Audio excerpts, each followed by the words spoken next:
Sir ನಮಗೊಂದು doubt, ನಿಮ್ಮ real ಹೆಸರು ಸವೇನ್ ರಾಜ? ಖಂಡಿತ ಅದಕ್ಕೆ ನಂಬೌದಾ? ಅಂದರೆ ಎಲ್ಲದರಲ್ಲೂ ಸವೇನ್ ರಾಜ್ ಅಂತ ಹೇಳ್ತೀರಾ, ಬಟ್ ಏನಾದರೂ ಒಂದು ನಿಕ್ ನೇಮು, ಪೆಟ್ ನೇಮು ಅಥವಾ ಒರಿಜಿನಲ್ ನೇಮ್ ಏನಾದರೂ ಇರ್ಬೋದಾ? ಖಂಡಿತ ಮನುಷ್ಯನ ಹೆಸರಿಂದ ಜಾತಿ, ಮತ, ಕುಲ, ಗೋತ್ರ ಗೊತ್ತಾಗುತ್ತೆ ಅಂದ್ಬಿಟ್ಟು ನಮ್ಮ ತಂದೆ ಅವ್ರ ಸ್ಪಿರಿಚುವಲ್ ಮ್ಯಾನ್.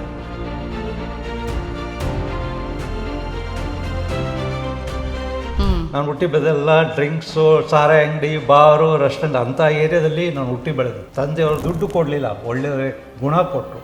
ಇದುವರೆಗೂ ನಾನು ಹುಟ್ಟಿ ಬೆಳೆದ ಬ್ರಿಗೇಡ್ ರೋಡ್ ಆದ್ರೂ ಒಂದು ಸಿಗರೇಟ್ ಇಲ್ಲ, ಒಂದು ಡ್ರಿಂಕ್ಸ್ ಇಲ್ಲ, ಪಕ್ಕಾ ವೆಜಿಟೇರಿಯನ್, ಮೊಟ್ಟೆನೂ ತಿನ್ನೋದಿಲ್ಲಮ್ಮ. ಸ್ಕೂಲ್ಗೆ ಹೋದಾಗ ಏನಾಯಿತು, ಈ ಥರ ನಾವು ಓದೋ ಅವಾಗ ಸ್ಕೂಲಲ್ಲಿ ಸೇರಿಸ್ಲಿಲ್ಲ, ಕೂದಲು ಕಟ್ ಮಾಡ್ಕೊಂಡು ಬನ್ನಿರಿ ಅಂತ. ನಮ್ಮ ತಂದೆ ಹೇಳಿದ್ರು ಟೀಚರ್ಗೆ, ನಾವು ಕೂದಲು ಕಟ್ ಮಾಡೋಲ್ಲ, send my sun like this ಅಂತ ಹೇಳಿದ್ರು. ಮತ್ತೇನಾಯಿತು, ಇಲ್ಲ ನಾವು ಕಟ್ ಮಾಡಿಕೊಂಡೇ ಬರಬೇಕು ಅಂತ ಹೇಳಿದ್ರು. ಮತ್ತು ಸರ್ದಾಜ್ ಸ್ಟೂಡೆಂಟ್ ಬಂದು ಜಾಯ್ನ್ ಆದ.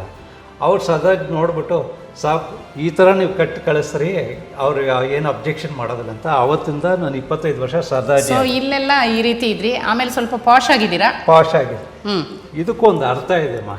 ಇಂದಿರಾ ಗಾಂಧಿ ಮರ್ಡರ್ ಆಯ್ತು, ಗೊತ್ತಲ್ಲ ನನಗೆ.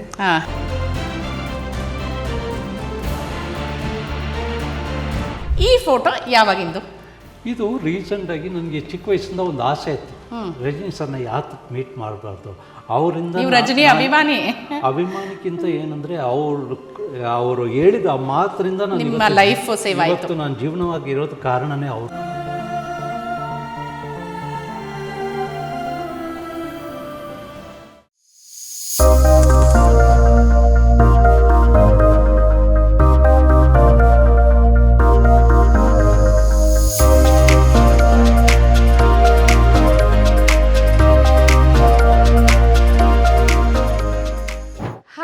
ನಮಸ್ತೆ, ನಾನು Sheela C Shetty, fashion and lifestyle journalist.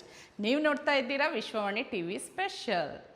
ಈ ದಿನ ಹೋಮ್ ಟೂರ್ ಯಾವುದೇ ಸ್ಟಾರ್ ಮನೆ ಅಲ್ಲ, ಹೌದು, ರೆಡ್ ಆ್ಯಂಡ್ ವೈಟ್ ಕಾಂಬಿನೇಷನಲ್ಲಿ ಇಡೀ ಮನೆಯನ್ನು ಡೆಕೋರೇಟ್ ಮಾಡಿರೋ ಅಂಥ ಅವರ ಮನೆಗೆ ಹೋಗ್ತಾ ಇದ್ದೀವಿ.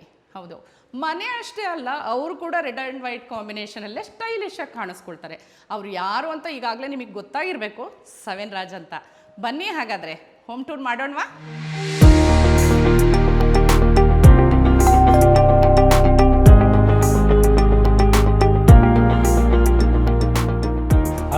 ಹಲೋ ಸರ್, ನಮಸ್ತೆ, ಹೇಗಿದ್ದೀರಾ? ಚೆನ್ನಾಗಿದ್ದೀನಿ ಆಸ್ ಯೂಶುವಲ್ ಸರ್. ಮನೆ ಫುಲ್ ರೆಡ್ ಆ್ಯಂಡ್ ವೈಟ್ ಮಯವಾಗಿದೆ. ನೀವು ಕೂಡ ರೆಡ್ ಆ್ಯಂಡ್ ವೈಟ್ ಅಲ್ಲಿ ಸ್ಟೈಲಿಶ್ ಆಗಿದ್ದೀರಾ. ಹೌದಮ್ಮ. So red and white fashion icon ಅನ್ಬೋದು. ಹೌದು, ಹುಟ್ಟಿದಿಂದ ರೆಡ್ ಆ್ಯಂಡ್ ವೈಟ್ನಲ್ಲೇ ಒಂದು ದೊಡ್ಡ ಅಚೀವ್ಮೆಂಟ್ ಮಾಡಬೇಕು ಅಂತ ಆಸೆ ಇತ್ತು. I want to be a unique person in the world. Okay, ನಿಮ್ಮ ಮನೆಯ ಟೂರ್ ಮಾಡ್ತಾ ಮಾಡ್ತಾ ನಮಗೆ ನಿಮ್ಮ ಬಗ್ಗೆ ಒಂದು ಸ್ವಲ್ಪ ಬ್ರೀಫ್ ಆಗಿ ಮಾತಾಡೋಣವಾ? ಖಂಡಿತ. ಫ್ಯಾಮಿಲಿ ನೋಡ್ರಿ. ಸರ್, ಅದಕ್ಕಿಂತ ಮುಂಚೆ ನಿಮ್ಮ ಫ್ಯಾಮಿಲಿ ಫೋಟೋಸ್ ಎಲ್ಲ ನೋಡಿದ್ವಿ. ಓಕೆ, ನಿಮ್ಮ ಬಗ್ಗೆ ನಮಗೆ ಆಲ್ರೆಡಿ ಗೊತ್ತಿದೆ, ಆದರೂ ಒಂದಿಷ್ಟು ವೀಕ್ಷಕರಿಗೋಸ್ಕರ ಬ್ರೀಫ್ ಆಗಿ ಒಂದಿಷ್ಟು ಹೇಳ್ತೀರಾ? ಸವೇನ್ ರಾಜ್. 7 ಕೋಟಿ ಕನ್ನಡ ಜನತೆಗಳಿಗೆ Saven Raj, red and white Saven Raj ಮಾಡುವ ನಮಸ್ಕಾರಗಳು. ಓಕೆ, ನೀವು ಈ ರೆಡ್ ಆ್ಯಂಡ್ ವೈಟ್ ಕಾಂಬಿನೇಷನ್, ಈ ಮನೆ ಡೆಕೋರೇಷನ್ ಆಗ್ಬೋದು ಅಥವಾ ನೀವು ಸೆಲ್ಫ್ ಸ್ಟೈಲಿಂಗ್ ಆಗ್ಬೋದು, ಭಾಳಷ್ಟು ಫೇಮಸ್ ಇದ್ದೀರಾ ನೀವು. ಇಂಟರ್ನ್ಯಾಷನಲ್ ಲಾಸ್ಟ್ ಡೈಲಿ ಅಂತವರು, Karnataka book of record, world book of record, and then ಡಿಸ್ಕವರಿಯ ಹಿಸ್ಟ್ರಿ ಚಾನಲ್. ನೀವೇ ಹೇಳಿ sir. World book of record ಮತ್ತು ಹಿಸ್ಟ್ರಿ ಚಾನಲು, ನಾಸ್ ಡೈಲಿ ಮತ್ತು CNN ವರ್ಲ್ಡ್, ಈ ಥರ ಅನೇಕ ವಿಡಿಯೋ ಟಿ ವಿ ಇಂಟರ್ವ್ಯೂಸ್ ಎಲ್ಲ ಆಗಿದೆ. ಮತ್ತು ನಮ್ಮ ಸುವರ್ಣ ಚಾನಲು, TV9 ಇವರೆಲ್ಲ ಇಂಟರ್ವ್ಯೂ ಮಾಡಿದ್ದಾರೆ. ಓಕೆ, ನನ್ನ ಬಗ್ಗೆ ಹೇಳಬೇಕಾದ್ರೆ, ನಾವು ಹುಟ್ಟಿ ಬೆಳೆದೆಲ್ಲ ಸ್ಪಿರಿಚುವಲ್ ಫ್ಯಾಮ್ಲಿನಲ್ಲಿ. ನೋಡ್ರಿ, ಈ ಫೋಟೋ ನೋಡ್ರಿ, ನಾನು ಹುಟ್ಟಿದ್ದೆಲ್ಲ ಹೀಗಿದ್ದೆ. 25 ವರ್ಷ ನಾನು ಹೀಗಿದ್ದೆ. ಇದು ರಿಯಲ್. ನಿಮಗೂ ಅಷ್ಟು ಕೂದಲಿಲ್ಲ, ಎಷ್ಟು ಕೂದಲಿದೆ. ಈ ಆಶ್ರಮದಲ್ಲಿ ಹುಟ್ಟಿ ಬೆಳೆದ್ರಿಂದ ಈ ಆಶ್ರಮ ರೂಲ್ಸ್ ಬಂದು, ಒಂದು ಹೆಣ್ಣು ಒಂದು ಗಂಡು ಜಾತಿ ಯಾರನ್ನ ಬೇಕಾದರೆ ಮದುವೆ ಮಾಡ್ಬೋದು. ಮನುಷ್ಯನ ಹೆಸರಿಂದ ಜಾತಿ, ಮತ, ಕುಲ, ಗೋತ್ರ ಗೊತ್ತಾಗುತ್ತೆ ಅಂದ್ಬಿಟ್ಟು ನಮ್ಮ ತಂದೆ ಅವ್ರ ಸ್ಪಿರಿಚುವಲ್ ಮ್ಯಾನ್. ಅವರಿಗೆ ಜಾತಿ ಮತ ಅಂದರೆ ದೊಡ್ಡ ಎಗ್ನೆಸ್ಟು. ಎಲ್ಲರೂ ನಾನು ಆ ಹೆಸರು, ತಂದೆ ಹೆಸರು ಸರ್. ಓಕೆ, ನಮ್ಮ ತಂದೆ ಹೆಸರು ಬಿ ರಾಮಲಿಂಗಂ ಅಂತ. ಅವ್ರು ಬಂದು ಹುಟ್ಟಿ ಬೆಳೆದೆಲ್ಲ ಸ್ಕಲ್ಪ್ಚರ್ ಫ್ಯಾನ್. ಸರ್, ನಮಗೊಂದು ಡೌಟು, ನಿಮ್ಮ ರಿಯಲ್ ಹೆಸರು ಸವೇನ್ ರಾಜ? ಖಂಡಿತ ಅದಕ್ಕೆ ನಂಬೌದಾ? ಅಂದ್ರೆ ಎಲ್ಲದರಲ್ಲೂ 7 ರಾಜ್ ಅಂತ ಹೇಳ್ತೀರಾ, ಬಟ್ ಏನಾದ್ರೂ ಒಂದು ನಿಕ್ ನೇಮು, ಪೆಟ್ ನೇಮು ಅಥವಾ ಒರಿಜಿನಲ್ ನೇಮ್ ಏನಾದ್ರೂ ಇರ್ಬೋದಾ? ಖಂಡಿತ. ನಿಮ್ಮ ಹೆಸರೇನಮ್ಮ? ನಾನು ಶೀಲಾ ಸಿ ಶೆಟ್ಟಿ. ಶೀಲಾ ಶೆಟ್ಟಿ. ನೀವು ಹಿಂದೂ ಅಲ್ಲ? ಹೌದು, ರಿಲಿಜನ್ ಗುರುತಿಸ್ಕೋತೀನಿ. ಹೌದು ಸರ್. ನಿಮ್ಮ ಹೆಸರು ಜೋಸಫ್ ಅಲ್ಲ? ನೀವು ಕ್ರಿಶ್ಚಿಯನ್ ಅಲ್ಲ ಸರ್? ನಿಮ್ಮ ಹೆಸರು ರಹೀಮ್ ಅಲ್ಲ? ನೀವು ಮುಸ್ಲಿಂ ಅಲ್ಲ ಸರ್? ನನ್ನ ಹೆಸರು ನಂಬರ್ 7. ನಂಬರ್ 7 ಅಂದರೆ ಯಾವ ಜಾತಿ, ಮತ, ಕುಲ, ಗೋತ್ರ ಯಾವುದೂ ಇಲ್ಲ. ಮನುಷ್ಯನ ಹೆಸರಿಂದ ಜಾತಿ, ಮತ, ಕುಲ, ಗೋತ್ರ ಗೊತ್ತಾಗುತ್ತೆ ಅಂದ್ಬಿಟ್ಟು ನಾನು ಮನೆಗೆ ಹುಟ್ಟಿದ್ದು 7ನೇ ಮಗ. ಆದ್ದರಿಂದ ನಮ್ಮ ತಂದೆ ನನಗೆ ಇಟ್ಟಿದ್ದೇ ಹೆಸರು ನಂಬರ್ 7 ಅಂದ್ಬಿಟ್ಟು. Okay okay. ಅಂದರೆ ಯಾವುದೇ ಧರ್ಮ ಆಗಲಿ ಯಾವುದು ನಿಮಗೆ ಇಲ್ಲ ನೀವು? ಯಾವುದೇ. ಓಕೆ. ಅವರು ಅವತ್ತಿಟ್ಟಿದ್ದು 62ನೇ, ನಾನು ಹುಟ್ಟಿದ್ದು 1962. ಅವತ್ತೆಲ್ಲ ನಾನು ಹಿಂದೂ, ನಾನು ಮುಸ್ಲಿಮು, ಕ್ರಿಶ್ಚಿಯನು ಅಂತ ಜಗಳ ಮಾಡ್ತಾಯಿದ್ರು. ಜಾತಿಗೋಸ್ಕರ, ಭಾಷೆಗೋಸ್ಕರ. ಇದೆಲ್ಲ ನನ್ನ ಮಗನಿಗೆ ಏನು ಗೊತ್ತಾಗಬಾರ್ದು ಅಂದ್ಬಿಟ್ಟು ನನಗೆ ನಂಬರ್ 7 ಅಂತ ಹೆಸರು. ಈ ನಂಬರ್ 7 ಅಂತ ಹೆಸರಿಟ್ಟಾಗ ನಾವು ಸ್ಕೂಲ್ಗೆ ಹೋದಾಗ ಅಲ್ಲಿ ಸ್ಕೂಲ್ನಲ್ಲಿ ನಂಬರ್ 7 ಅಂತ ಬರೀಕ್ಕೆ ಹೇಳಿದ್ರು. ಅವರು ರಾಂಗ್ ಸ್ಪೆಲ್ಲಿಂಗ್ ಎಲ್ಲ ರಾಂಗ್ ಬರೋದು. ನಂಬರ್ ಅಂತ ಬರೆದ್ರೆ ಒಂದು ಸ್ಪೆಲ್ಲಿಂಗ್ ಮಿಸ್ಟೇಕ್, 7 ಅಂದರೆ ಶಿವನ್ ಅಂತ ಬರೆದ್ರು, ಶಿವನ್ ಅಂದರೆ ಸೆಲ್ವರಾಜ್ ಅಂತ ಬರೆದ್ರು. ಈ ಥರ ಒಂದೊಂದು ಸ್ಪೆಲ್ಲಿಂಗ್ ಮಿಸ್ಟೇಕ್ ಮಾಡಿ ನಮ್ಮ ತಂದೆ ಹೇಳಿದ್ರು, ಇಲ್ಲ ಅವನ ಹೆಸರೇ number 7, you write like that ಅಂತ ಹೇಳೋದು. ತಿರ್ಗಾ ಕನ್ಫ್ಯೂಷನ್. ಮತ್ತೆ ನಾನು ಹೇಳಿದೆ 1 2 3 4 5 6 7 ರಾಜ್ ಅಂತ ಹೇಳಿದಾಗ ವಾಟ್ ಇಸ್ ದಿಸ್ ಅಂತ ಶಾಕ್ ಆಯ್ತು ಅವ್ರು. ಮತ್ತೆ ಅವರು ನಂಬರ್ 7 ಅಂತಲೇ ಬರೆದ್ರು. ಬಟ್ ಅದು ತೆಗೆದುಬಿಟ್ಟು ಮತ್ತೆ ನಾನು ಶಿವಕುಮಾರ್ ಅಂತ ಸ್ಕೂಲ್ ಲೈಫ್ನಲ್ಲಿ ಸ್ಟಾರ್ಟ್ ಆಯಿತು. ಅಂದರೆ ಸ್ಕೂಲಲ್ಲಿ ನಿಮ್ಮ ಹೆಸರು ಶಿವಕುಮಾರ್ ಅಂತ ಇತ್ತು. ಹೌದು. ಸೊ ಹುಡುಗರೆಲ್ಲ ಏನಾದರೂ ಟೀಸ್ ಮಾಡ್ತಾ ಇದ್ರಾ 7 ರಾಜ್ ಅಂತ ಏನಾದರೂ ಗೊತ್ತಾದಾಗ? ನಾನು ಹುಟ್ಟಿ ಬೆಳೆದೆಲ್ಲ ಬ್ರಿಗೇಡ್ ರೋಡ್ ಅಮ್ಮ. ಬ್ರಿಗೇಡ್ ರೋಡ್ನಲ್ಲಿ ಬೆಂಗಳೂರಿನ ಬ್ರಿಗೇಡ್ ರೋಡ್ ಪ್ರೈಮ್ ಏರಿಯಾ. ನಾನು ಹುಟ್ಟಿ ಬೆಳೆದೆಲ್ಲ ಡ್ರಿಂಕ್ಸು, ಸಾರೆ ಅಂಗಡಿ, ಬಾರು, ರೆಸ್ಟೋರೆಂಟ್ ಅಂಥ ಏರಿಯಾದಲ್ಲಿ ನಾನು ಹುಟ್ಟಿ ಬೆಳೆದಿದ್ದು. ಬಟ್ ಏನಂದರೆ ನನ್ನ ತಂದೆಯವರು ನಮಗೂ ದುಡ್ಡು ಕೊಡಲಿಲ್ಲ, ಒಳ್ಳೆಯ ಗುಣ ಕೊಟ್ಟರು. ಇದುವರೆಗೂ ನಾನು ಹುಟ್ಟಿ ಬೆಳೆದ ಬ್ರಿಗೇಡ್ ರೋಡ್ ಆದ್ರೂ ಒಂದು ಸಿಗರೇಟ್ ಇಲ್ಲ, ಒಂದು ಡ್ರಿಂಕ್ಸ್ ಇಲ್ಲ, ಪಕ್ಕಾ ವೆಜಿಟೇರಿಯನ್, ಮುಟ್ಟೆನೂ ತಿನ್ನೋದಿಲ್ಲಮ್ಮ. ಹೌದಾ? 63 ವಯಸ್ಸಾಯಿತು, ಇದುವರೆಗೂ ಏನು ಟಚ್ ಮಾಡಿಲ್ಲ. No bad habits, no addiction. I am a good ballroom dancer, but without boozing. But ಬಹಳಷ್ಟು ಫ್ಯಾಷನ್ ಇವೆಂಟ್ಸ್ ಅಲ್ಲೆಲ್ಲ ನೋಡ್ತಿರ್ತೀವಲ್ಲ? ಖಂಡಿತ. ಬಟ್ ಇದುವರೆಗೂ ನನಗೆ ಪ್ರತಿ ತಿಂಗಳು 10 ಕಾಕ್ಟೈಲ್ ಪಾರ್ಟೀಸ್ ಇದೆ 5 ಸ್ಟಾರ್ ಹೋಟೆಲ್. ಯಾರು ಡ್ರಿಂಕ್ಸ್ ಬಿಡ್ತಾರಮ್ಮ 5 ಸ್ಟಾರ್ ಹೋಟೆಲ್ ಡ್ರಿಂಕ್ಸು? ಅದರಲ್ಲಿ ನಾನು ಒಬ್ಬನೇ ಡ್ರಿಂಕ್ಸ್ ಬಿಟ್ಟಿತ್ತು. ಎಲ್ಲರೂ ನನ್ನ ಡಿಗ್ರೇಡ್ ಮಾಡ್ತಾರೆ. ಏನು ನಿನ್ನ ಹುಚ್ಚ, ನೀನು ಯಾರು ಡ್ರಿಂಕ್ಸ್ ತೊಗೊಳೋದಿಲ್ಲ, ಕಾಸ್ಟ್ಲಿ ಹೋಟ್ಲಿದ್ದು, ಕಾಸ್ಟ್ಲಿ ಡ್ರಿಂಕ್ಸು, ಇದೇ ಹತ್ತು ಬಿಡ್ತೀಯ. ನಾನು ಹೇಳಿದೆ, ನೀವು ಸುಮ್ಮನೆ ಫೋರ್ಸ್ ಮಾಡಬೇಡ, ನೀನು ಕುಡಿಬೇಕಾದ್ರೆ ಕುಡ್ಕೋ, ನನ್ನ ಫೋರ್ಸ್ ಮಾಡಬೇಡ. ಕಾರಣ ನಮ್ಮ ತಂದೆ ಚೆನ್ನಾಗಿ ನಿದ್ರೆ ಹೊಡಿತಾ ಇದ್ದಾರೆ. ನಾನೇನಾದರೂ ಸಿಪ್ ತೊಗೊಂಡ್ರೆ ಒಂದು ಕೆನ್ನೆಗೆ ಹೊಡಿತಾರೆ, ಆ ಒಂದು ಭಯ ಇದೆ. ಓಕೆ, ಈಗ ನಿಮ್ಮ ಫ್ಯಾಮಿಲಿ ಬಗ್ಗೆ ಮಾತಾಡೋಣ. ನನಗೆ 2 ಮಕ್ಕಳು. ಒಬ್ಬ ಮಗ ಬಂದು ಭರತ್ ರಾಜ್ ಅಂದ್ಬಿಟ್ಟು, ಒಂದು ಮಗಳು ಮನೀಷಾ ಅಂತ. ನಮ್ಮ ಮಿಸ್ಸಸ್ ಹಾಸನದವರು ಪುಷ್ಪಾ 7 ರಾಜ್ ಅಂದ್ಬಿಟ್ಟು. ಅವ್ರು ಹುಟ್ಟಿ ಬೆಳೆದೆಲ್ಲ Hassan. Basically we are Malayalees. Mrs ಬಂದು ತ್ರಿಶೂರ್ ಅಂದ್ಬಿಟ್ಟು ಆ ಊರಲ್ಲಿ ಹುಟ್ಟಿದ್ದು. ಅವ್ರ ತಂದೆ ತಾಯಿ ಎಲ್ಲ ಅಲ್ಲವರು, ಬಟ್ ಹುಟ್ಟಿ ಬೆಳೆದೆಲ್ಲ ಹಾಸನಲ್ಲಿ. ನಾನು ಬ್ಯಾಂಗ್ಳೂರಿನಲ್ಲಿ. ನಮ್ಮ ತಂದೆ ಬಂದು ಟ್ವಾಂಡ್ರಮ್ಮ, ನಾವು ಹುಟ್ಟಿ ಬೆಳೆದೆಲ್ಲ ಬ್ಯಾಂಗ್ಳೂರು. ಓಕೆ, ಅಂದರೆ ಕನ್ನಡಿಗ ಆಸೆ. ಕನ್ನಡಿಗ. ಇಲ್ಲೇ ಹುಟ್ಟಿ ಬೆಳೆದ ಮೇಲೆ ಇಲ್ಲೇ ಕನ್ನಡದವರೇ ಅಂತಾನೆ. ನಾನು ಓದಿದ್ದು ಕನ್ನಡ. ಓಕೆ. ಅದು ಕನ್ನಡ ಮೀಡಿಯಂ ಓದಿಸಿದ್ರು. ನಮ್ಮ ತಂದೆ ಏನು ಮಾಡಿದ್ರು, ಎಲ್ಲರೂ ಇಂಗ್ಲೀಷ್ ಮೀಡಿಯಂ ಮಾಡಿದ್ರು. ನನ್ನ ಒಂದು ಮಗ ಬಂದು ಕನ್ನಡ ಮೀಡಿಯಂ ಓದಲೇಬೇಕು ಅಂತ. ನಿಮಗೆ ಕನ್ನಡ ಪ್ರೇಮ ಇದೆ ಜಾಸ್ತಿ? ಖಂಡಿತ. ಓಕೆ. ಸೊ ನೀವು ಹೇಳಿದ್ರಿ ಈ ಫ್ರೇಮ್ಗಳು ಸಹಿತ ರೆಡ್ ಆ್ಯಂಡ್ ವೈಟ್ ಅಲ್ಲೇ ಇದೆ. ಹೌದು. ಇದು ಏನಾಯ್ತು, ಒಂದು ನನ್ನ ಇಂಟರ್ವ್ಯೂ ನೋಡ್ಬಿಟ್ಟು, TV9 ಇಂಟರ್ವ್ಯೂ ನೋಡ್ಬಿಟ್ಟು ಒಬ್ಬ ಆರ್ಟಿಸ್ಟ್ ಬಂದು ನಮ್ಗೆ ಗಿಫ್ಟ್ ಮಾಡಿದ್ದು. ಓಕೆ. ಇಲ್ಲಿ ನೀವು ಹೇಳಿದ್ರು ಇದು ನಿಮ್ಮ ಎವಲ್ಯೂಷನ್ ಎಲ್ಲ, ಇದು ನೀವೇನ ಪಿಕ್ಚರ್ಸ್ ಅಲ್ಲಿ ಇರೋದು? ಇದರಲ್ಲಿ ಇರೋದೆಲ್ಲ ನಾನೇಮ್ಮ. ಇದಕ್ಕೆಲ್ಲ ಒಂದೊಂದು ಅರ್ಥ ಇದೆ. ಹೌದಾ? ಬ್ರೀಫ್ ಆಗಿ ಹೇಳ್ತೀರಾ ಒಂದೊಂದು ಸಿಂಗಲ್ ಲೈನ್ ಅಲ್ಲಿ? ಖಂಡಿತ ಹೇಳ್ತೀನಿ. ಈ ಸಮಾಜದ ರೂಲ್ಸ್ ಆ್ಯಂಡ್ ರೆಗ್ಯುಲೇಷನ್ನು, ಕೂದಲು ಕಟ್ ಮಾಡಬಾರ್ದು, ಶೇವ್ ಮಾಡಬಾರ್ದು, ಸಿಗರೆಟ್ ಸೇವಬಾರ್ದು, ನೀರು ಎಣ್ಣೆ ಕುಡಿಬಾರ್ದು, ಪಾನ್ ಪರಾಗ ಹಾಕಬಾರ್ದು, ಈ ಥರ ರೂಲ್ಸ್ ಇದೆ ನಮ್ಮ ಆಶ್ರಮದಲ್ಲಿ. ನಮ್ಮ ತಂದೆನೂ ಅದೇ ಮೇಂಟೈನ್ ಮಾಡಿದ್ರು. ಸ್ಕೂಲ್ಗೆ ಹೋದಾಗ ಏನಾಯಿತು, ಈ ಥರ ನಾವು ಓದೋ ಆವಾಗ ಸ್ಕೂಲಲ್ಲಿ ಸೇರಿಸ್ಲಿಲ್ಲ, ಕೂದಲು ಕಟ್ ಮಾಡ್ಕೊಂಡು ಬನ್ನಿರಿ ಅಂತ. ಆವಾಗ ಅವ್ರು ಏನು ಹೇಳಿದ್ರು, ನಮ್ಮ ತಂದೆ ಹೇಳಿದ್ರು ಟೀಚರ್ಗೆ, ನಾವು ಕೂದಲು ಕಟ್ ಮಾಡೋಲ್ಲ, I send my sun like this ಅಂತ ಹೇಳಿದ್ರು. ಮತ್ತೇನಾಯಿತು, ಇಲ್ಲ ನಾವು ಕಟ್ ಮಾಡಿಕೊಂಡೇ ಬರಬೇಕು ಅಂತ ಹೇಳಿದ್ರು. ಮತ್ತು ಸರ್ದಾಜ್ ಸ್ಟೂಡೆಂಟ್ ಬಂದು ಜಾಯ್ನ್ ಆದ. ಅವ್ರು ಸರ್ದಾಜ್ ನೋಡಿಬಿಟ್ಟು, ಸಾಬ್ ಈ ಥರ ನೀವು ಕಟ್ ಕಳಿಸ್ರಿ, ಅವ್ರು ಏನು ಅಬ್ಜೆಕ್ಷನ್ ಮಾಡೋದಿಲ್ಲ ಅಂತ. ಅವತ್ತಿಂದ ನಾನು 25 ವರ್ಷ ಸರ್ದಾಜ್. ಇಲ್ಲೆಲ್ಲ ಈ ರೀತಿ ಇದ್ರಿ, ಆಮೇಲೆ ಸ್ವಲ್ಪ ಪಾಶ್ ಆಗಿದ್ದೀರಾ? ಪಾಶ್ ಆಗಿದೆ. ಇದಕ್ಕೊಂದು ಅರ್ಥ ಇದೆ ಅಮ್ಮ. ಇಂದಿರಾ ಗಾಂಧಿ ಮರ್ಡರ್ ಆಯ್ತು ಗೊತ್ತಲ್ಲ ನಿಮಗೆ? ಹಾಂ ಹೇಳಿ. ಯಾರು ಮರ್ಡರ್ ಮಾಡಿದ್ದು? ಒಂದು ಸರ್ದಾರ್ಜಿ. ಆ ಟೈಮ್ನಲ್ಲಿ ನಮ್ಮ ತಂದೆಗೆ ಭಯ ಆಗಿಬಿಡೋದು, ಭಯದಿಂದ ಹೇರ್ ಕಟ್ ಮಾಡ್ಬಿಡೋದು. ಆದ್ರಿಂದ ಆಮೇಲೆ ಈ ರೀತಿ ಆಮೇಲೆ ಇದು. ಬನ್ನಿ ಸರ್, ಅಲ್ಲಿ ರಜನಿಕಾಂತ್ ಫೋಟೋಸ್ ನೋಡಿದ್ವಿ ನಾವು. ಆ ರಜನಿಕಾಂತ್ ಫೋಟೋಸು ಒಂದಿಷ್ಟು ಮತ್ತೊಂದಿಷ್ಟು ಥಿಂಗ್ಸ್ ನೋಡಿದ್ವಿ. ಇಲ್ಲಿ ಮಾತಾಡೋಣ. ಸೊ ಈಗ ನೀವಲ್ಲೇ ಹೇಳ್ತಾ ಇದ್ರಿ, ಫ್ಯಾಮಿಲಿದು ಹೇಳಿದ್ರಿ, ನಿಮ್ಮ ಎವಲ್ಯೂಷನ್ಸ್ ಆಯ್ತಾ ಹೇಳಿದ್ರಿ. ಅಲ್ಲಿ ಎಲ್ಲದಕ್ಕಿಂತ ಮುಂಚೆ ನೀವು ರೆಡ್ ಆ್ಯಂಡ್ ವೈಟ್ ಆಗಿದ್ದು ಯಾವಾಗ? ಇದು ಸ್ವಾಮೀಜಿ ರೂಲ್ಸ್ ಬಂದು ಬಿಳಿ ಡ್ರೆಸ್ ಹಾಕ್ಬೇಕಂತ ಇತ್ತು. ಫಸ್ಟ್ ಫೋಟೋ ನೋಡಿದ್ರಲ್ಲ ಕೂದಲು ಅದೇ ಥರ ಇರಬೇಕು ಅಂತ. ಆಶ್ರಮ್ಗೆ ಹೋದ್ರೆ ನಾವು ಹಾಗೆ ಹೋಗೋದು, ಕಲರ್ ಡ್ರೆಸ್ ಹಾಕಬಾರ್ದು. ಸ್ಕೂಲ್ ಯೂನಿಫಾರ್ಮ್ ಬಿಟ್ಟು ಫುಲ್ ವೈಟ್ ಡ್ರೆಸ್ಸೇ ನಮ್ಮ ಫ್ಯಾಮ್ಲಿದು. ನಮ್ಮ ಫ್ಯಾಮ್ಲಿನಲ್ಲಿ ಬಂದರೆ ಎಲ್ಲರೂ ವೈಟ್ನಲ್ಲೇ ಇರ್ತಾರೆ. ಓಕೆ. ಮತ್ತೇನಾಯಿತು, ಚಿಕ್ಕ ವಯಸ್ಸಿಂದ ನನಗೊಂದು ಆಸೆ. ಮಹಾತ್ಮ ಗಾಂಧಿ ಕೇಳಿದಿರಲ್ಲ? ಕೇಳೋದೇನು ಸರ್, ಎಲ್ಲಿಗೂ ಗೊತ್ತಿರೋಂಥದ್ದು. ಮಹಾತ್ಮ ಗಾಂಧಿ ಒಂದು ಬುಕ್ ಪೇಜ್ ತೆಗೆದ್ರೆ ನಮ್ಮ ಪುಸ್ತಕಗಳಲ್ಲಿ ಮಹಾತ್ಮ ಗಾಂಧಿ ಫಸ್ಟು. ಎಲ್ಲರೂ ಓದಿದ ತಕ್ಷಣ, ಬುಕ್ ಓಪನ್ ಮಾಡಿದ ತಕ್ಷಣ ಮಹಾತ್ಮ ಗಾಂಧಿ.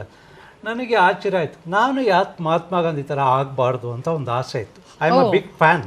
ಓಕೆ. ಮಹಾತ್ಮ ಗಾಂಧಿನ ಹೇಗೆ ರೆಕಗ್ನೈಸ್ ಮಾಡ್ತಾರೆ ಜನ? ಒಂದು ಗ್ಲಾಸು, ಒಂದು ಪಂಚೆ, ಒಂದು ಕಡ್ಡಿ ಇಟ್ಕೊಂಡ್ರೆ ಮಹಾತ್ಮ ಗಾಂಧಿ. ಬಟ್ ಇಲ್ಲಿ ನಾವೊಂದು ಕ್ವಶನ್ ಕೇಳ್ತೀವಿ. ಅವರು ತೀರಾ ಸಿಂಪಲ್ ಡ್ರೆಸ್ ಕೊಡಿತ್ತು, ನಿಮ್ದು ಫುಲ್ ಎಕ್ಸ್ಟ್ರಾ ಆರ್ಡಿನರಿ. ಅದಕ್ಕೂ ಇದಕ್ಕೂ ಮ್ಯಾಚ್ ಆಗಲ್ವಲ್ಲ? ಅವರು ಹಳೆ ಕಾಲದ ವ್ಯಕ್ತಿ, ನಾವು ಬಂದು ಲೇಟೆಸ್ಟ್ ಟೆಕ್ನಾಲಜಿ ಮಾಡರ್ನ್ ವರ್ಲ್ಡ್ ನಲ್ಲಿ ಹುಟ್ಟಿದ್ದೀವಿ. ಅದರಿಂದ ಮಾಡರ್ನ್ ಆಗಿರ್ಬೇಕು ಅಂದ್ಬಿಟ್ಟು ವೈಟ್ ಡ್ರೆಸ್ ಹಾಕಕ್ ಸ್ಟಾರ್ಟ್ ಮಾಡಿ. So self declared. ಬಟ್ ಮತ್ತೇನಾಯ್ತು, ನಮ್ಮ ಬ್ರಿಗೇಡ್ ರೋಡ್ ನಲ್ಲಿ ಒಂದು ಸ್ಕೂಲ್ ಇದೆ, ಸೇಕ್ರೆಡ್ ಹಾರ್ಟ್ ಸ್ಕೂಲ್ ಅಂದ್ಬಿಟ್ಟು. ಓಕೆ. ನಮ್ಮ ಮನೆ ಮಕ್ಕಳೆಲ್ಲ, ಪಕ್ಕದ ಮನೆಯವರೆಲ್ಲ ಸಾಹುಕಾರ. ನಾನು ಹುಟ್ಟಿ ಬೆಳೆದೆಲ್ಲ ಬಡ ಕುಟುಂಬದಲ್ಲಿ, 7 ಜನ ಹುಟ್ಟಿ ಬೆಳೆದೆಲ್ಲ 3 ಚದರ ಮನೆಯಲ್ಲಿ. ಸೊ ಆ ಥರ ವಟಾರದಲ್ಲಿ ಹುಟ್ಟಿದ್ರಿಂದ ಒಬ್ಬರು ನಮ್ಮ ಕ್ಲೋಸ್ ಫ್ರೆಂಡ್ ಇದ್ದಾರೆ ಪಕ್ಕದಲ್ಲಿ. ಅವ್ರು ಹೇಳಿದ್ರು, ನಮ್ಮ ಮಗಳು ಸ್ಕೂಲ್ ಇವತ್ತು ಆಟೋ ಬಂದಿಲ್ಲ, ನೀವು ಕರ್ಕೊಂಡೋಗಿ ಸ್ಕೂಲಲ್ಲಿ ಬಿಡ್ರಿ ಅಂತ. ನಾನು ಆ ಮಗುನ ಕರ್ಕೊಂಡು ಹೋದೆ. ಆ ಮಗು ಡ್ರೆಸ್ನು white dress with red tie. ಅವಾಗ ಸ್ಕೂಲ್ನಲ್ಲಿ ಬಿಟ್ಟಾಗ ಆ ಹುಡುಗಿರೆಲ್ಲ ಚಿಕ್ಕ ಹುಡುಗಿರು ಮುದ್ದಾಗಿದ್ದರು. ಆ ವೈಟ್ ಡ್ರೆಸ್ಸಲ್ಲಿ ಒಂದು ರೆಡ್ ಟೈ, ಇದೇ ಥರ ಫುಲ್ ವೈಟ್ ಸ್ಕರ್ಟು, ಅದರಲ್ಲಿ ರೆಡ್ ಟೈ. School uniform. ನನಗೆ ಅದು ನೋಡಿದ ತಕ್ಷಣ ಅಲ್ಲಿ ಟೈ ಅಲ್ಲಿಂದ ಕದ್ದೆ ಅಂದರೆ ನಾನು ಲೈಕ್ ಮಾಡಿದೆ. ನಾನು ಯಾಕೆ ಈ ಥರ ಟೈ ಕಟ್ಬಾರ್ದು ಅಂತ ಅವತ್ತಿಂದ 45 ವರ್ಷದಿಂದ ಈ ರೆಡ್ ಟೈ ಕಟ್. ಅಂದ್ರೆ ನಿಮಗೆ ಸ್ಕೂಲ್ ಯೂನಿಫಾರ್ಮ್ ತರ ಡ್ರೆಸ್ ಹಾಕೋಬೇಕು ಅಂತ ಆಸೆ ಇತ್ತಾ? ಖಂಡಿತ. ಯಾಕೆ ನೀವು ಸ್ಕೂಲಲ್ಲಿ ಯೂನಿಫಾರ್ಮ್ ಹಾಕಿರ್ಲಿಲ್ವಾ? ಇಲ್ಲ, ನಮ್ಮ ಸ್ಕೂಲ್ ಕಲರ್ ಬೇರೆ ಇತ್ತು. ನಮ್ಮ ಸ್ವಾಮೀಜಿ ಕಲರ್ ಬಂದು ವೈಟು, ರೆಡ್. ನಾನು ಬಿಸ್ನೆಸ್ ಮಾಡುವಾಗ ಎಲ್ಲರೂ ಟೈ ಕಟ್ತಾರೆ, ನಾನು ಯಾಕೆ ಟೈ ಕಟ್ಟಬಾರ್ದು ಅಂದ್ಬಿಟ್ಟು ನಾನೇನು ಮಾಡಿದೆ, ಈ ರೆಡ್ ಟೈ ಚೆನ್ನಾಗಿದೆ ಅಂದ್ಬಿಟ್ಟು ನಾನು ರೆಡ್ ಟೈ ಕಟ್ಟಕ್ಕೆ ಶುರು ಮಾಡಿದೆ. ಅದೇ ಥರ ಇದಕ್ಕೆ ಈ ಥರ ಯೂನಿಕ್ ಪರ್ಸನ್ ಆಗಬೇಕು ಅಂತ ಒಂದು ಚಾಲೆಂಜ್ ಇತ್ತಲ್ಲ. ಮಹಾತ್ಮ ಗಾಂಧಿ ಒಂದು ಉದಾಹರಣೆ. ನೀವೇ ಹೇಳಿದ್ರಿ ನೀವು ಯೂನಿಫಾರ್ಮ್ ಅನ್ನ ನಿಮ್ಮ ಡ್ರೆಸ್ ಕೂಡ ಆಗಿಸ್ಕೊಂಡ್ರಿ ಅಂತ. ಖಂಡಿತ. ಅಂದ್ರೆ ಈಗ ಯಾವುದೋ ಒಂದು ಡ್ರೆಸ್ ಅನ್ನ 2 ದಿನ ಹಾಕಕ್ಕೆ ಬೇಜಾರಾಗತ್ತೆ. ಮಾಲ್ಗೆ ಹೋಗಿ ಅಥವಾ ಎಲ್ಲಾದ್ರೂ ಹೋಗಿ ಪದೇ ಶಾಪಿಂಗ್ ಮಾಡೋ ಅಂತ ಕಾಲ ಇದು. ಅಂಥದ್ರಲ್ಲಿ ನೀವು ಇಡೀ ಲೈಫ್ ಲಾಂಗ್ ಬರೀ ರೆಡ್ ಆ್ಯಂಡ್ ವೈಟ್ ಹಾಕೊಳ್ತೀರಲ್ಲ, ನಿಮಗೆ ಬೇಜಾರಾಗೋದಿಲ್ವಾ? ನಮಗೆ ಫಸ್ಟ್ ನಮ್ಮ ಹೃದಯ ಚೆನ್ನಾಗಿರಬೇಕು. ನಾವು ಬದುಕ್ತಾ ಇರೋದು ಬೇರೆಯವ್ರಿಗೋಸ್ಕರ ಅಲ್ಲ, ನಮಗೋಸ್ಕರ. ನನಗೆ ಒಂದು ಯೂನಿಕ್ ಪರ್ಸನ್ ಆಗಬೇಕು ಅಂತ ನಮ್ಮ ತಂದೆ ಒಂದು ನಂಬರ್ 7 ಅಂತ ಇಟ್ಟರು. ಅದನ್ನು ಬೇರೆ ಲೆವೆಲ್ ತೊಗೊಂಡು ಹೋಗಬೇಕು ಅಂತ ನಾನು ಒಂದು ಯೂನಿಫಾರ್ಮು, ಒಂದು ಐಡೆಂಟಿಫಿಕೇಷನು ಸೆಲೆಕ್ಟ್ ಮಾಡಿತ್ತು. ಓಕೆ. ಸೊ ಈಗ ನೀವು ಇದೇ ರೆಡ್ ಆ್ಯಂಡ್ ವೈಟ್ ಕಾಂಬಿನೇಷನಲ್ಲಿ ನಿಮ್ಮ ಹತ್ರ ಎಷ್ಟು ಡ್ರೆಸ್ಗಳು ಭಾಳಷ್ಟಿದೆಯಾ? ಮೋರ್ ದನ್ 25 ಕೋಟಿ. ಅದನ್ನು ನಂತರ ನಾವು ನಮ್ಮ ಫ್ಯಾಷನ್ನು ಸೆಗ್ಮೆಂಟಲ್ಲಿ ಮಾತಾಡೋಣ. ಈಗ ಹೇಳ್ತಾ ಇದ್ರಿ ನೀವು ಮಹಾತ್ಮ ಗಾಂಧಿ ಫಾಲೋವರು ಮತ್ತು ಒಂದು ಹುಡುಗಿ ಯೂನಿಫಾರ್ಮ್ ನೋಡ್ಬಿಟ್ಟು ನಾನು ಡ್ರೆಸ್ ಕೋಡು ಚೂಸ್ ಮಾಡಿದೆ ಅಂತ. ಎಷ್ಟನೇ ವಯಸ್ಸಲ್ಲದು? ಇದು 18 ವಯಸ್ಸಲ್ಲಿ. 18 more than 45 years I am maintaining red and white. ಯಾರು ಆಗ ಆಡ್ಕೋತಾ ಇರಲಿಲ್ವಾ ಅಥವಾ ಟೀಸ್ ಮಾಡ್ತಾ ಇರಲಿಲ್ವಾ ಯಂಗ್ಸ್ಟರ್ಗಳು? ಈಗ ನಿಮ್ಮ ಜನ್ರೇಷನಲ್ಲಿ ಫ್ರೆಂಡ್ಸು ಎಲ್ಲ ಏನು ಮಾರ ಯಾವಾಗ ನೋಡಿದ್ರು ರೆಡ್ ಆ್ಯಂಡ್ ವೈಟಲ್ಲಿ ಇರ್ತೀಯಲ್ಲ ಅಂತ ಹಂಗೇನು ನಿಮಗೆ ಯಾವತ್ತು ಮಾತುಗಳು ಬರಲಿಲ್ಲ? ಖಂಡಿತ. ತುಂಬ ಡಿಗ್ರೇಡ್ ಮಾಡಿದ್ರು. ನಮ್ಮ ಕ್ಲೋಸ್ ಫ್ರೆಂಡ್, ಇವನು ಹುಚ್ಚ, ಇವನು ಯಾವಾಗಲೂ ರೆಡ್ ಆ್ಯಂಡ್ ವೈಟ್ನಲ್ಲಿ ಇರ್ತಾನೆ, ಇವನು ಬೇರೆ ಕೆಲಸನೇ ಇಲ್ವಾ ಅಂತ ತುಂಬ ಡಿಗ್ರೇಡ್ ಮಾಡಿದ್ರು. ಮತ್ತು ಇವರಿಗೆ ನಮ್ಮ ತಂದೆ ಒಂದೇ ಒಂದು ಹೇಳ್ಕೊಟ್ರಮ್ಮ, ಸೋಲಕ್ಕೆ ಕಲಿ, ಗೆಲಿಯಕ್ಕೆ ಕಲಿಬೇಡ ಅಂದ್ಬಿಟ್ಟು. ಯಾರಾದರೂ ನೀನು ಮುಟ್ಟಾಳ ಅಂದರೆ ಹೌದಪ್ಪ ನಾನೇ ಮುಟ್ಟಾಳ ಅಂತ ಬಂದ್ಬಿಡು, ನೀನು ಮಾತ್ರ ಅವ್ರನ್ನ ಮುಟ್ಟಾಳ ಅಂತ ಹೇಳ್ಬೇಡ, ಬಟ್ ಮನಸ್ಸಲ್ಲಿ ಅವನೇ ಮುಟ್ಟಾಳ ಅಂತ ಬಂದ್ಬಿಡು. Today I am living like that. ಇಡೀ ನನ್ನ ಲೈಫೇ ನಮ್ಮ ತಂದೆ ಒಂದೊಂದು ಮಾತನ್ನ ಉಳಿಸ್ಕೊಂಡು ಬರ್ತಾ ಇದ್ದೆ. ಓಕೆ. 18 ಇಯರ್ಸ್ ಆಯಿತು. ಆನಂತರ ನೀವು ಉದ್ಯಮಿ ಆದ್ರ? ಹೇಗೆ, ಏನು ಬಿಸ್ನೆಸ್ಸು? ನಾನು ಇನ್ಶೂರೆನ್ಸ್. ನಾನು ಹುಟ್ಟಿ ಬೆಳೆದಿದ್ದೆಲ್ಲ ಬಡ ಕುಟುಂಬ ಅಲ್ಲ, ಅದರಿಂದ ನಮ್ಮ ತಂದೆಗೆ ಒಂದು ದೊಡ್ಡ ಆಸೆ ಇತ್ತು. ನಮ್ಮ ತಂದೆ ಬಂದು ದೊಡ್ಡ ಶಿಲ್ಪಿ ಆ್ಯಂಡ್ ಆರ್ಟಿಸ್ಟ್ ಆ್ಯಂಡ್ ಸ್ಕಲ್ಪ್ಚರಿಸ್ಟ್. ಹೌದಾ? ಅವರಿಲ್ಲಿ ಸೆಂಟ್ರಲ್ ಗೌರ್ಮೆಂಟಲ್ಲಿ ಕೆಲಸ ಮಾಡ್ತಾಯಿದ್ರು, all India design centre. Already ಆಗಲೇ ಅವರು ಸೆಂಟ್ರಲ್ ಗೌರ್ಮೆಂಟಲ್ಲಿ ಜಾಬ್ ಇದ್ರ. ಅಲ್ಲಿಂದ ಕೇರಳದಿಂದ ಬಂದಿದ್ದೆ ಸೆಂಟ್ರಲ್ ಗೌರ್ಮೆಂಟ್ ಜಾಬ್ಗೋಸ್ಕರ 1957ನಲ್ಲಿ. ನಾವು ಹುಟ್ಟಿ ಬೆಳೆದೆಲ್ಲ ಇಲ್ಲೇ ಅಮ್ಮ. ಓಕೆ. ಅವ್ರ ಥರ ಶಿಲ್ಪಿ ಹುಟ್ಟಕ್ಕೆ ಕಷ್ಟ. ಲಕ್ಷ್ಮಿ, ಸರಸ್ವತಿ, ಏನೇ ದೇವರಿದ್ರೂ ಅವರು ಸ್ಯಾಂಡ್ಲ್ವುಡ್ಡು, ದಂತ ಇದರೆಲ್ಲ ಕಾರು ಮಾಡ್ತಾಯಿದ್ರು. ಹೌದಾ? 20 ವರ್ಷ ಸೆಂಟ್ರಲ್ ಗೌರ್ಮೆಂಟ್. ನಿಮಗೆ ಅವರು ಆದರ್ಶ ಅಂತೀರಾ?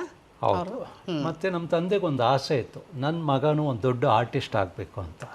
ಅದಕ್ಕೆ ಏನು ಮಾಡಿದ್ರು, ಇಲ್ಲಿ ಚಿತ್ರಕಲಾ ಪರಿಷತ್ತಲ್ಲಿ ಸೇರಿಸಿದ್ರು, ಡಿಪ್ಲೊಮಾ ಇನ್ ಫೈನಾನ್ಸ್ ಪೇಂಟಿಂಗ್ ಅಂದ್ಬಿಟ್ಟು. ಮತ್ತು ಚೆನ್ನೈನಲ್ಲೂ ಅಪ್ಲೈ ಮಾಡಿದೆ. ಅಲ್ಲಿ ದೊಡ್ಡ ಕಾಲೇಜ್ ಇದೆ, college of arts and craft ಅಂದ್ಬಿಟ್ಟು. ಅಲ್ಲೂ ಸೀಟ್ ಸಿಕ್ತು, ಇಲ್ಲೂ ಸಿಕ್ತಿತ್ತು. ನಮ್ಮ ತಂದೆ ಹೇಳಿದ್ರು, ನಮ್ಮ ಅಕ್ಕ ಅಲ್ಲಿ ಚೆನ್ನೈನಲ್ಲಿ ಸೆಂಟ್ರಲ್ ಗೌರ್ಮೆಂಟ್ ಎಂಪ್ಲಾಯ್ ಆಗಿದ್ದಾರೆ, ನೀನು ಅಲ್ಲಿ ಹೋಗಿ ಜಾಯ್ನ್ ಆಗು ಅಂದ್ಬಿಟ್ಟು ಅಲ್ಲಿ ಸೇರಿಸಿದ್ರು. ಅದು ದೊಡ್ಡ ಕಾಲೇಜ್, 100 years ಅವಾಗಲೇ. ಓಕೆ. ದೊಡ್ಡ ದೊಡ್ಡ ಆರ್ಟಿಸ್ಟ್, ಶಿಲ್ಪಿ ಎಲ್ಲ ಅಲ್ಲೇ ಕಲ್ತಿರೋ. ಆಫ್ಟರ್ ಎಜುಕೇಶನ್ ಏನು ಮಾಡಿದ್ರಿ? After SLC I did my typing. Entire 7 ಮಕ್ಕಳು ಟೈಪಿಸ್ಟು, ಸೀನಿಯರ್ ಟೈಪಿಸ್ಟು. ನಮ್ಮ ತಂದೆ ಏನಂದ್ರೆ ದುಡ್ಡು ಇಲ್ಲ ಅಂದ್ರೂ ಮಕ್ಕಳನ್ನ ಚೆನ್ನಾಗಿ ಓದಿಸ್ಬೇಕು ಅಂತ. ಅವಾಗೆಲ್ಲ ಎಜುಕೇಟೆಡ್ ಫ್ಯಾಮಿಲಿ. ಟೈಪಿಸ್ಟ್ ಫ್ಯಾಮಿಲಿ ಅಂತಾರೆ, 7 ಜನನು ಟೈಪಿಸ್ಟ್, ಸೀನಿಯರ್ ಟೈಪಿಸ್ಟ್ ಫ್ಯಾಮಿಲಿ ಅಂತ ಹೇಳ್ಕೊಡೋಕ್ಕೆ.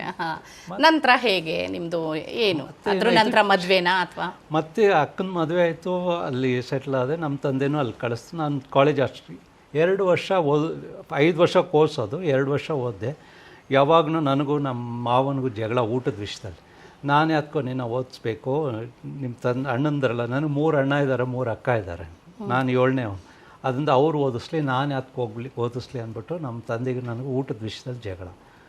ನನಗೆ ಬಿಟ್ಟು ಬಂದರೆ ಇಲ್ಲಿ ತಂದೆಯವ್ರು ಹೊಡಿತಾರೆ. ತಂದೆಯವ್ರು ತುಂಬ ಹೊಡಿಯೋರು ನಮ್ಮನ್ನು ಚಿಕ್ಕ ವಯಸ್ಸಲ್ಲಿ. ಕೋಪ ಬಂದರೆ ಅವ್ರ ಕೈನಲ್ಲಿದ್ದು ಸುತ್ತಿದ್ರೂ ಅದರಲ್ಲಿ ಹೊಡಿತಾರೆ. ತುಂಬ ಏಟು ತಿಂದಿದ್ದು, ಕಿವಿನೂ ಹಾಳು ಮಾಡಿದ್ದೆ ನಮ್ಮ ತಂದೆ, ಅಷ್ಟು ಹೊಡಿತಾ ಇತ್ತು.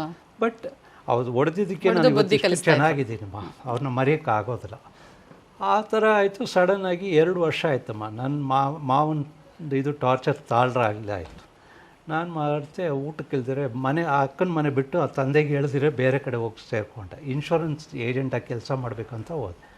ಅಲ್ಲಿ ಹೋದಾಗ ಇನ್ಶೂರೆನ್ಸ್ ಅವ್ರು ಹೇಳಿದ್ರು, ನಮ್ಮ ಜಾಗ ಇದೆ ಅಲ್ಲೇ ಮಲ್ಕೊ ಅಂತ ಹೇಳಿದ್ರು. ಮತ್ತು ಅಲ್ಲಿ ಆವತ್ತಿಂದ ನನ್ನ ಲೈಫಲ್ಲಿ ಒಂದು ಮನುಷ್ಯ ಅಂದರೆ ಯಾವ ಥರ ಬದುಕಬೇಕು ಅಂತ. ಬೆಳಗ್ಗೆ ಊಟ ಮಾಡಿದ್ರೆ ಸಾಯಂಕಾಲ ಬ್ರೇಕ್ಫಾಸ್ಟ್ ಮಾಡಿದ್ರೆ ಮಧ್ಯಾಹ್ನ ಊಟ ಇಲ್ಲ, ಮಧ್ಯಾಹ್ನ ಊಟ ಮಾಡಿದ್ರೆ ಸಾಯಂಕಾಲ, ಈ ಥರ ತುಂಬ ಕಷ್ಟಪಟ್ಟೆ. ನಮ್ಮ ಕಾಲೇಜ್ ಸ್ಟೂಡೆಂಟ್ಸ್ ಎಲ್ಲ ಊಟ ತೊಗೊಂಡ್ಬಂದರೆ ಆ ಊಟ ತಿಂದು ಬದುಕ್ತವನು. ಒಂದು ಹೊತ್ತಿಗೂ ಕಷ್ಟಪಡ್ತಾಯಿದ್ರಿ? ಒಂದೊಂದು ಹೊತ್ತಿಗೆ 8 ತಿಂಗಳು 7-8 ತಿಂಗಳು ತುಂಬ ಸಫರ್ ಮಾಡಿದೆ ವಿತೌಟ್ ಫುಡ್. ಮತ್ತೆ ಏನು ಮಾಡಿದೆ, ಇನ್ಶೂರೆನ್ಸ್ ಮಾಡಿದಾಗ ಕಮಿಷನ್ ಬಂದಾಗ ಅದರಲ್ಲಿ ಜೀವನ ಮಾಡಿ. ಮತ್ತೆ ಒಂದು ದಿನ ಆಯಿತು, ಸೂಸೈಡ್ ಮಾಡೋಣ ಅಂತ ಡಿಸೈಡ್ ಮಾಡಿದೆ. Real life it was.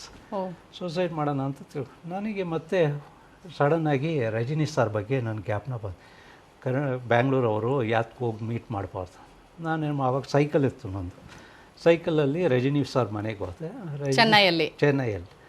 Rajani sir ಇದ್ದರು, ಬಾಪ ಒಳಗಡೆ ಅಂತ ಹೇಳಿದ್ರು. ಅವ್ರು PN ಆಗಿ 45 years ಬ್ಯಾಕ್. ಅವಾಗ ರಜನಿ ಸರ್ನ ಮೀಟ್ ಮಾಡಿದಾಗ, ಅದೇ ಇದು ಈಗಿನ ಫೋಟೋ.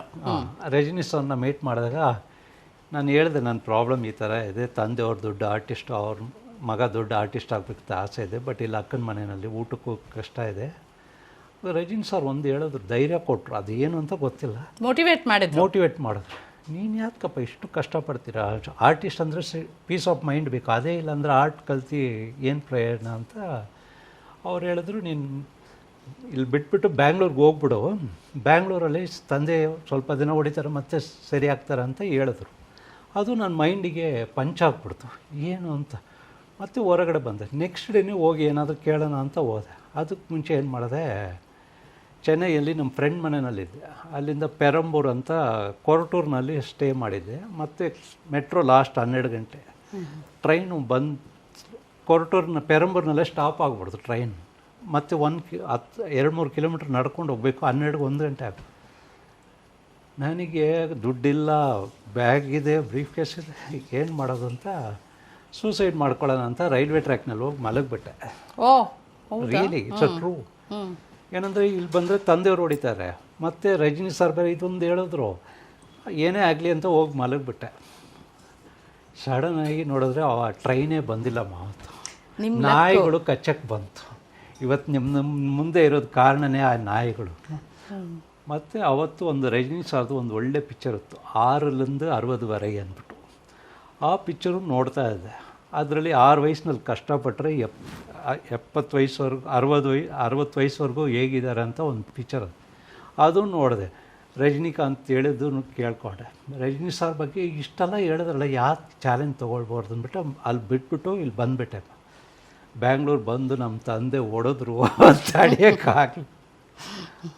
ಮತ್ತೇನು ಮಾಡಿದೆ, ಬ್ರೋಕರ್ ಕೆಲಸ ಸ್ಟಾರ್ಟ್ ಮಾಡಿದೆ. ಮನೆ ಬ್ರೋಕರ್ ಕೆಲಸ, 100 ರೂಪಾಯಿ 200 ರೂಪಾಯಿ 500 ರೂಪಾಯಿ ಈ ಥರ ಮನೆಗಳು ಆ ಕಾಲದಲ್ಲಿ. ನಮ್ಮ ತಂದೆಯವ್ರ ಫ್ರೆಂಡ್ ಬಂದರು, ಅವ್ರು ಹೇಳಿದ್ರು, ನಮ್ಮ ತಂದೆ ಹೇಳಿದ್ರು, ಇವ್ರು ಮನೆ ಹುಡುಕ್ತಾ ಇದ್ದಾರೆ, ನೀನು ಏನಾದರೂ ಮನೆ ಇದ್ರೆ ಹೇಳು. ನಾನೇನು ಮಾಡಿದೆ, 6ನೇ ಕ್ಲಾಸು 7ನೇ ಕ್ಲಾಸ್ ನಮ್ಮ ಪಕ್ಕದಲ್ಲಿ ಸ್ಕೂಲ್ ಬಿಟ್ಟು ಅಲ್ಲಿ ಒಬ್ಬರ ಮನೆಗೆ ಆಡಕ್ಕೆ ಕೊಡ್ತಾಯಿದ್ದೆ. ಆ ಮನೆ ಖಾಲಿ ಇತ್ತು. ಅವ್ರು ಹೇಳಿದ್ರು, ಇದು ಮನೆ ಖಾಲಿ ಇದೆ, ಯಾರಾದರೂ ಬಾಡಿಗೆಗಿದ್ರೆ ನೋಡಪ್ಪ ಅಂತ ಹೇಳಿದ್ರು. ಆವಾಗ ನಾನೇನು ಮಾಡಿದೆ, ನಿಮಗೆ ರೋಗಿ ಬಯಸಿದ್ದು ಹಾಲು ಅನ್ನ, ವೈದ್ಯರು ಹೇಳಿದ್ದು ಹಾಲು ಅನ್ನ ಅನ್ನಂಗಾಯ್ತು. ಮತ್ತೇನಾಯ್ತು, ಆ ಮನೆ ತೋರಿಸ್ದೆ ನಮ್ಮ ತಂದೆಯವ್ರ ಫ್ರೆಂಡಿಗೆ. ಅವರು ಲೈಕ್ ಮಾಡಿದ್ರು, ಸೆಟ್ಲ್ ಆಯಿತು.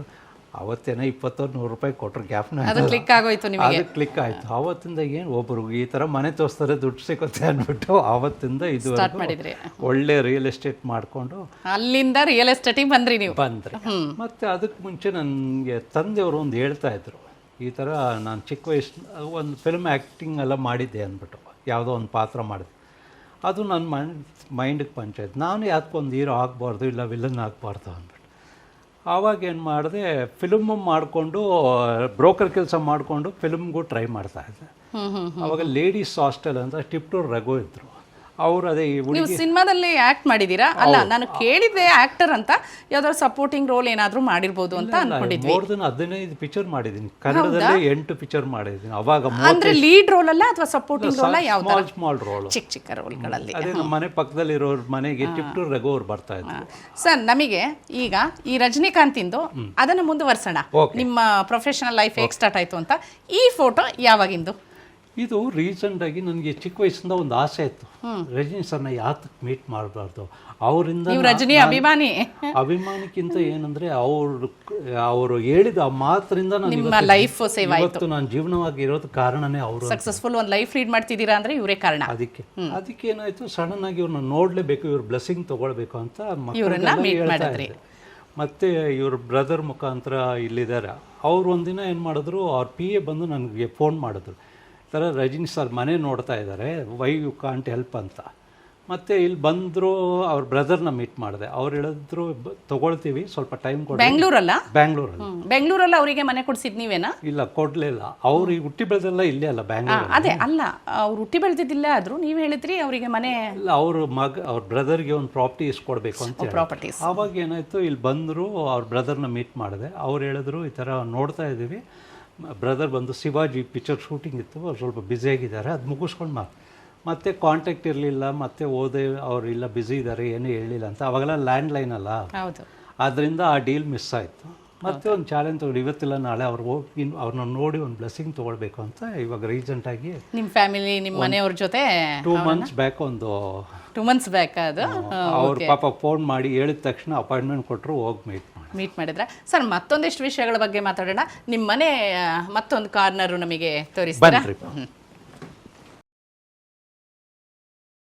ಇಂಟ್ರೆಸ್ಟಿಂಗ್ ಮತ್ತು ಇನ್ಫಾರ್ಮೇಟಿವ್ ವಿಡಿಯೋಗಳನ್ನ ಮಿಸ್ ಮಾಡ್ಕೋಬೇಡಿ. ಈಗಲೇ ಸಬ್ಸ್ಕ್ರೈಬ್ ಮಾಡಿ.